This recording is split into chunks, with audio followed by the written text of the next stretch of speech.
بسم اللہ الرحمن الرحیم۔ جس طرح آج سے 20 سال قبل 11 ستمبر کے واقعے کے بعد امریکہ کے عسکری اور سول ماہرین سر جوڑ کر بیٹھے اور پھر ایک نتیجے پر پہنچے کہ پاکستان کی مدد کے بغیر افغانستان میں داخل ہونا ایک ڈراؤنا خواب ہوگا، ویسے ہی آج افغانستان سے نکلنے کے بعد امریکی اسٹیبلشمنٹ اس خوف کا شکار ہے کہ کہیں چین کے ساتھ پاکستان کے تعلقات کی نوعیت اس قدر مضبوط نہ ہو جائے کہ ہمیں پاکستان سے دیس نکالا مل جائے۔ اگر کبھی ایسا ممکن ہوا تو یہ امریکی منصوبہ بندی کے 70 سالوں کی سب سے بڑی ناکامی اور امریکی اثر و رسوخ کی سب سے بڑی شکست ہوگی۔ خطے میں امریکی اثر و رسوخ جنگ عظیم دوم کی فتح کے بعد سے ہی شروع ہو گیا تھا۔ امریکہ نے یورپ کی اتحادی عالمی طاقتوں سے جنگ میں شریک ہونے سے پہلے ایک خفیہ معاہدہ کیا تھا کہ وہ جنگ میں ان کا ساتھ اس شرط پر دے گا کہ برطانیہ اور فرانس اپنے زیر تسلط نو آبادیاتی علاقوں کو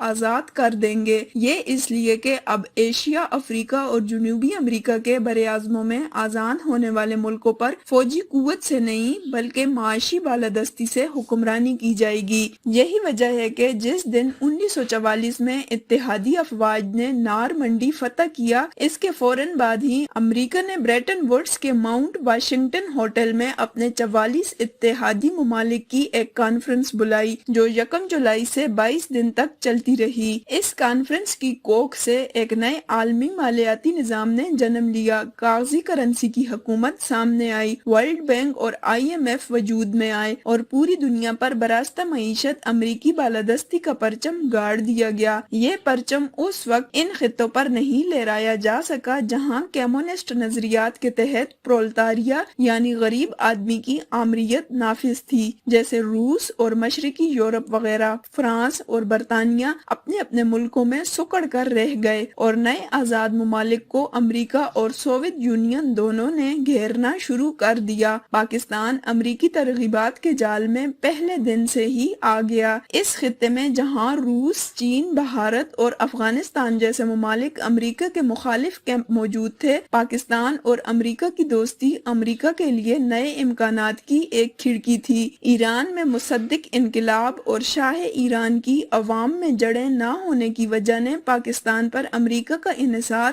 اور بڑھا دیا تھا۔ یحییٰ خان نے امریکی ایما پر اس کے وزیر خارجہ ہنری کسنجر کو خفیہ طور پر چین سے رابطہ کرنے میں مدد دے کر امریکہ کو اس خطے میں مزید کھل کر کھیلنے کے لیے ایک بہت بڑا میدان مہیا کر دیا۔ فروری 1972 میں جب اچانک امریکی صدر رچرڈ نکسن چین کے رہنما ماؤ زے تنگ سے ملے تو اسے دنیا میں ایک بہت بڑا دھماکہ تصور کیا گیا۔ اب امریکہ اس خطے میں اچھا خاصا موجود ہو گیا اور ارد گرد چھیڑ خانی بھی کرنے لگا تھا۔ اسی چھیڑ خانی کو روکنے کے لیے سوویت یونین نے اپنی افواج افغانستان میں داخل کر دی، جس کا نتیجہ بدترین شکست، کمیونسٹ نظریے کا زوال اور سوویت یونین جیسی عالمی طاقت کا لاتعداد حصوں میں بکھرنے کی صورت میں برآمد ہوا۔ اب امریکہ دنیا کی واحد سپر پاور بھی بن چکا تھا، ایک ایسی قوت جس کا حکم بیک وقت تمام ممالک پر چلتا تھا۔ سوویت یونین کی افواج 9 سال، 1 ماہ، 3 ہفتے اور 1 دن افغانستان میں رہنے کے بعد نکلی تو پھر 15 فروری 1989 سے لے کر 30 اگست 2021 تک امریکہ 32 سال، 6 ماہ اور 15 دن خطے میں دندناتا رہا اور آخر کار ویسے ہی رسوا ہوا جیسے روس افغانستان میں ہوا تھا۔ آج امریکہ یہاں موجود تو ہے لیکن شاخ نازک پر آشیانہ والا معاملہ ہے۔ امریکہ یہاں صرف اور صرف چین کو عالمی سطح پر مزید ابھرنے سے روکنا چاہتا ہے۔ اس اہم ہدف کے حصول کے لیے اس کے عسکری اور دیگر ماہرین یہ سمجھتے ہیں کہ ایسا کرنا پاکستان کی مدد کے بغیر ایک لا حاصل اور ناکام کوشش ہوگی۔ وہ پاکستان سے ہرگز نکلنا نہیں چاہتا، وہ یہاں رہنا چاہتا ہے۔ وہ یہاں سے نکل گیا تو اس کی پرچھائیں تک اس خطے میں نظر نہیں آئیں گی۔ اس وقت امریکہ کے تمام تھنک ٹینک، اسٹیبلشمنٹ، خفیہ ادارے اور مالیاتی گروہ اس بات پر متفق ہیں کہ پاکستان سے نکلنا پاکستان کو مکمل طور پر آزاد ہونے دینا ہے، اسے اپنے شکنجے میں رکھنا چاہیے تاکہ یہ کبھی بھی چین کے ساتھ ایک خود مختار ملک کی حیثیت سے تعلقات استوار نہ کر سکے۔ آج سے ٹھیک 10 سال قبل جب امریکہ نے یہ فیصلہ کیا کہ اسے افغانستان سے نکلنا ہے اور اپنی تمام توانائیاں چین کے بڑھتے ہوئے اثر و رسوخ کو روکنے پر صرف کرنی ہے تو لاتعداد رپورٹیں اور کتب سامنے آئی، جن میں سب سے اہم کتاب 2013 میں شائع ہوئی جس کا نام تھا نو ایگزٹ فرام پاکستان، یعنی پاکستان نہیں چھوڑنا۔ اس کا مصنف امریکی پالیسی ساز اداروں میں سے اہم ترین ادارے جان ہاپکنز یونیورسٹی کے عالمی مطالعہ جات کے شعبے میں پروفیسر ہے۔ اس کا نام ڈینیل ایس مارکی ہے۔ یہ شخص 2003 سے 2007 تک امریکہ وزارت خارجہ میں پالیسی اینڈ پلاننگ کے شعبے سے وابستہ رہا ہے۔ اس کے بعد وہ 2007 سے 2015 تک پاکستان، بھارت اور جنوبی ایشیا کے حوالے سے جان ہاپکنز یونیورسٹی کے شعبے کا سینئر فیلو بھی رہا ہے۔ امریکہ کی گزشتہ 10 سال جن فیصلہ کن مرحلوں سے گزرے ہیں ان سے متعلق مارکی کی یہ کتاب امریکی پالیسیوں کی تاریخ کا ریکارڈ بھی ہے۔ وہ لکھتا ہے کہ ہم 3 وجوہات کی وجہ سے پاکستان نہیں چھوڑ سکتے۔ پہلی یہ کہ پاکستان کا ایٹمی پروگرام اتنا بڑا اور پھیلا ہوا ہے کہ پھر ہم اس کی نگرانی نہیں کر سکیں گے۔ دوسری یہ کہ پاکستان کے چین کی سول اور ملٹری اسٹیبلشمنٹ کے ساتھ اس قدر گہرے اور دور رس تعلقات ہیں کہ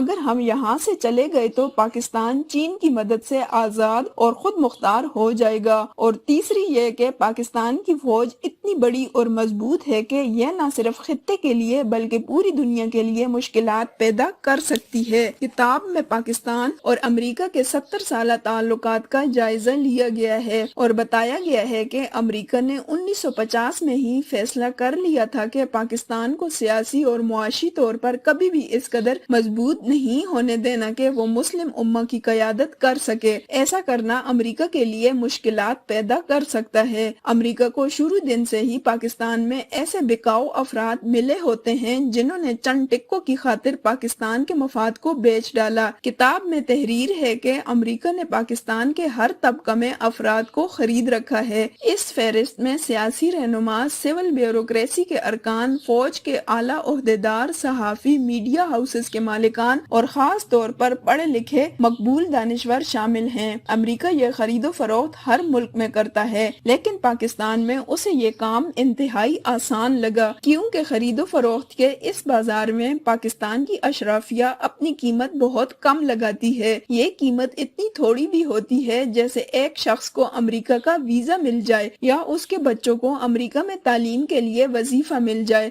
تو وہ اپنے ملک کے مفادات کا سودا کر دیتا ہے۔ کتاب میں بہت حیران کن انکشافات ہیں جو پڑھنے کے قابل ہیں۔ اس وقت دورائے پر کھڑا ہوا پاکستان اگر آزادانہ فیصلہ نہیں کر پا رہا ہے اور اس خطے میں ایک جرأت مندانہ اور قائدانہ کردار ادا نہیں کر رہا تو اس کی بزدلی اور قوت فیصلہ کی کمی کی بنیادی وجہ سیاستدانوں، سول ملٹری، بیوروکریسی، میڈیا اور دانشوروں میں موجود وہ بکاؤ لوگ ہیں جو پاکستان کی امریکہ سے نجات نہیں چاہتے۔ ان کا قبلہ اور مرکز محبت امریکہ ہے اور اس بکاؤ محبت کی قیمت بہت معمولی سی ہے، یعنی امریکہ سے ان لوگوں کے چھوٹے چھوٹے مفادات۔ اگر آپ کو ہماری آج کی ویڈیو پسند آئی ہے تو ویڈیو کو لائک کریں، چینل کو سبسکرائب کریں اور بیل آئیکن کو ضرور دبائیں۔